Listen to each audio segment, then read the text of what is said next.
Okay, into my seat 18. Okay. And then Airbus A350 of Turkish Airlines. Let's see who sits in the center seat today. Airbus A350. This is the seat.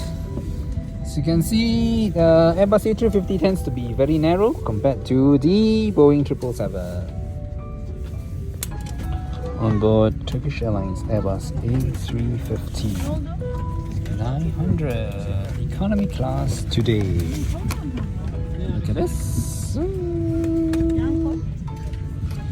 People are still boarding respectively as we are late out of Zurich today. But what to do? Turkish Airlines